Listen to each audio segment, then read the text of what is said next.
Okay, so I just got back from Paranormal Activity 3, and well, let me start by saying that these movies, for being such, low-budget films, are actually, they're very good, very effective films. And it's kind of, interesting to see where the series is going. I thought, I'm one of the few that thought that the second, that the sequel was actually better than the first one. It does seem like, the scares are getting better. They're getting a little bit more, it really feels like the filmmakers are learning, as they go along, the movies are getting better. Not sure about the third one, but I'm going to get to why in a second here. So, let me say, I was a big fan of the first two. Very much loved, the first one, even though I thought the second one was kind of, it did kind of pull a little bit away from the first one, a little bit, but you could ignore it. The second one was an obvious cash-in, but I still liked it, so I didn't care. So, the third one, and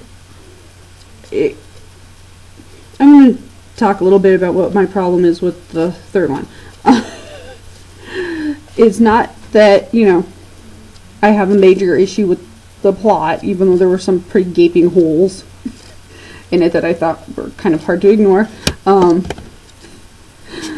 The story itself is, it's okay. It's, kind of feels like this one was maybe building up to something. I guess we'll find out in Paranormal Activity Part 4 if they're going to do that. I don't see why not. They kind of left it open, like there could possibly be another one. So I think what my real problem is with the third one is this movie was set in 1988. This movie was not, it was a movie that was obviously, filmed within, this last year. It did, but that was my problem. It didn't look like anything that was filmed in 1988. I did not even once feel like we were in the 80s. A lot of the stuff that was in there didn't, a lot of like the props and stuff like that. The only thing that was really kind of evoked any sense that this was the 80s was there was a Teddy Ruxpin doll. That was it. I'm going to come back to the Teddy Ruxpin in a minute or two. I think it was just, let me explain. Being a kid that actually did spend some time in the 80s, and I kind of do remember what the 80s were like, sort of. I remember that the technology to record stuff on was very expensive and very rare. Granted, the guy in this, the guy in the movie, he had his own video recording business, and he would record weddings for people and stuff like that. But it just, there were scenes in this movie like where they're talking, oh, well, what's his name? I think it was like Dennis or something. Dennis, oh, he went out to the store to go buy some videotapes. And I was like, when in 1988 could you just go out and just buy blank videotapes? I mean, it could just be that my memory from 1988, as far as, technology goes, is very limited, or my family was just too broke to really afford that kind of stuff. That's not to say that we don't have home movies from the 80s. We do. But I remember it being, very big, very ungainly, very expensive, and, like I said, we do have home movies from the 80s. We have home movie of my parents' wedding, but I remember that the only reason for that is because my uncle had a dance studio that he's been running for about 55 years, and he happened to have a gigantic, video camera that he used for, for his business. And that's the only reason why there's video of my parents' wedding.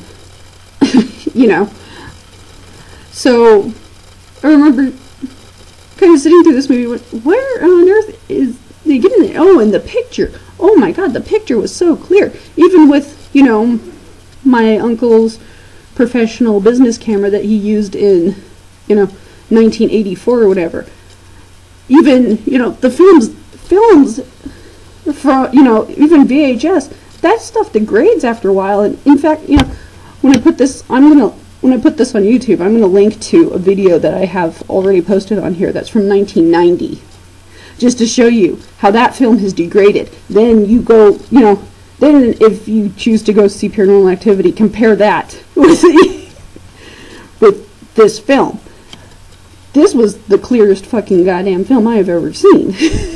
It was obviously not recorded with 80s technology. There wasn't even like a filter or anything on the film to make me believe that this was recorded in 1988.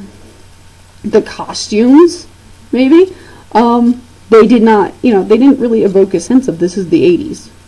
You know, the hairstyles. Nothing really kind of jumped out and screamed at me that this is 1988. You know, you could have at least thrown a fanny pack on someone. It just kind of seemed to me like everyone just showed up in their own clothes and they just, you know, okay, let's make a movie. There were a few things that kind of jumped out at me of being 80s, like one of the girls wore with the little Mary Jane buckle shoes with the baby doll socks. Okay. You know, oh, they made some vague reference to Back to the Future and MacGyver, but it didn't feel like you know, this was an 80s movie, so to me it lost a lot of realism for that. You know, I guess that's something you can ignore, but, you know, I remember there was a time when frickin' VHS tapes were so fucking expensive we couldn't own them. That's why, you know, you would go out and rent movies, because actually buying these damn things was too fucking expensive, you know? So I have no idea where this guy can just pop out, oh, I'm gonna go buy some more videotapes for my for my huge ass fucking camera.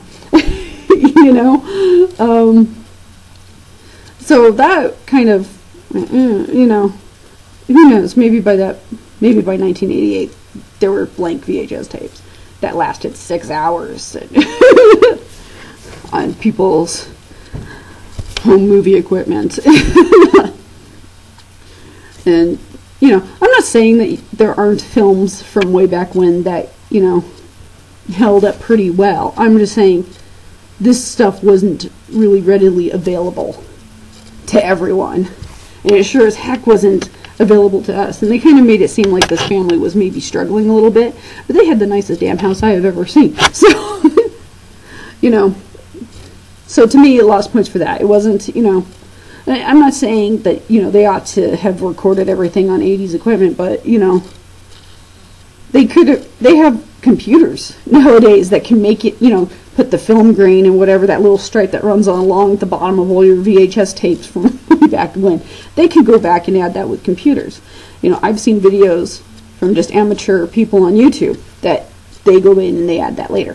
Why can't you, you know, and granted they probably didn't have like a huge budget to go ahead and do this, but, you know, you can't really tell me that they didn't make enough money from the first film or the second film to go and ask someone, could you tailor us some old 80s fashions?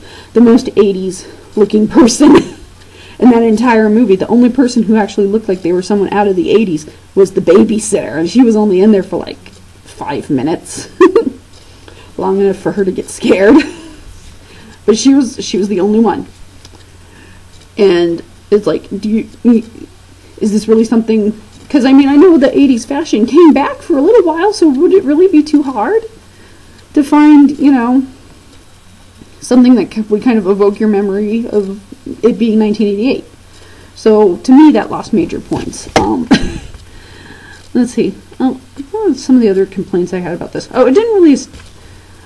So, one of the things that they didn't really answer in this movie was that these tapes, I guess Katie inherited from her grandmother. And she went and she left them in Christie's basement. And then after the first incident in the second movie, the tapes disappeared. You know, when they thought they were being robbed or whatever and the house was vandalized. They went down there and the tapes were missing. They never explained how we found them. And I mean, the first two movies kind of said, okay, well, they had the thanks to the police department or whatever for finding, releasing these tapes to the public. There wasn't that. They didn't have that this time. So how did we find the tapes?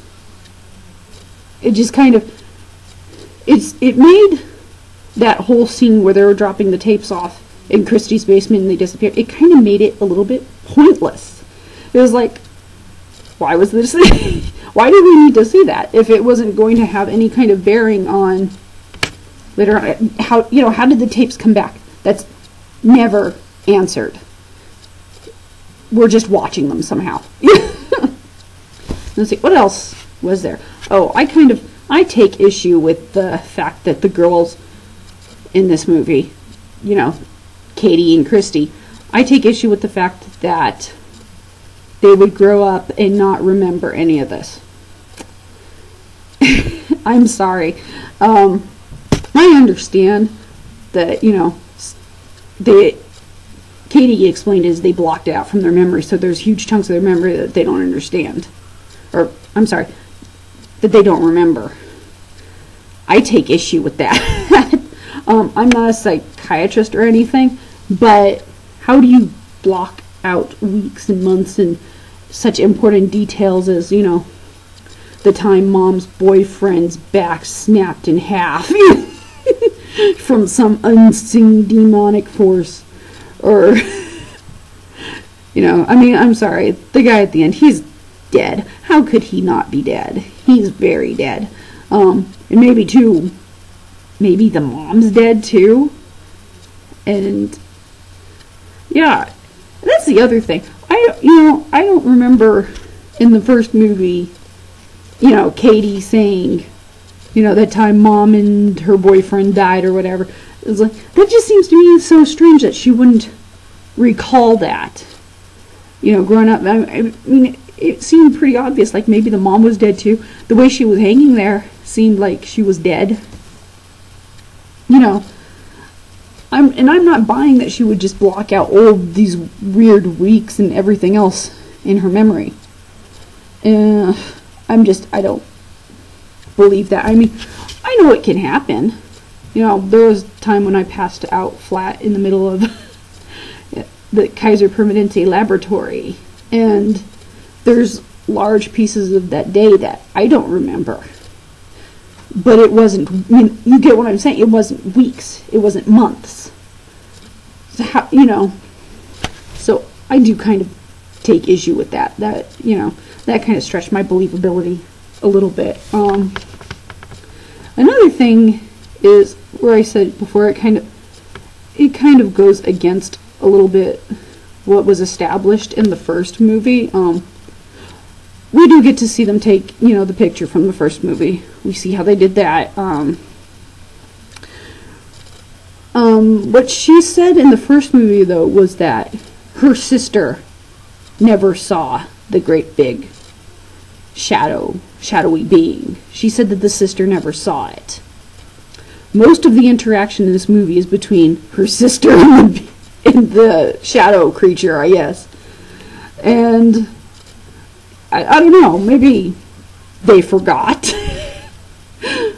that it was Katie who was supposed to be the one who was supposed to be interacting, and yet for some reason Christy in this movie, it's her imaginary friend, it's Christy's imaginary friend. Christy's imaginary friend is the one causing all the problems. So I don't really... Did they forget? And they switched sisters somehow? So I don't know. I don't get that. And so that's those are my biggest faults with the movie.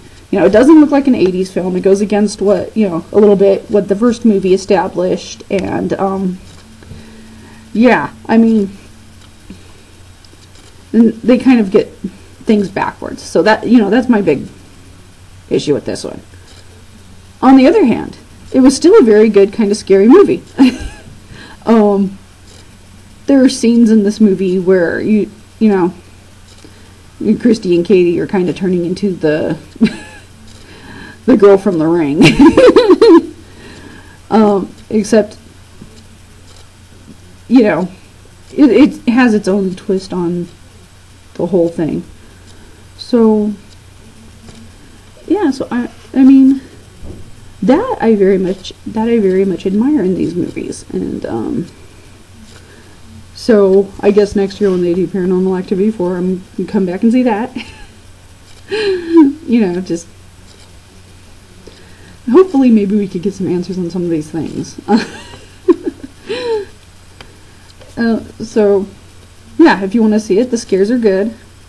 You'll jump out of your seat a few times. It'll get your heart racing, because that's what these films are really good at. Don't look for a lot of realism, and turn your brain off at some point. That'll really help. Oh yeah, and that's my immediate thoughts on this movie. And thank you for watching. See you next time.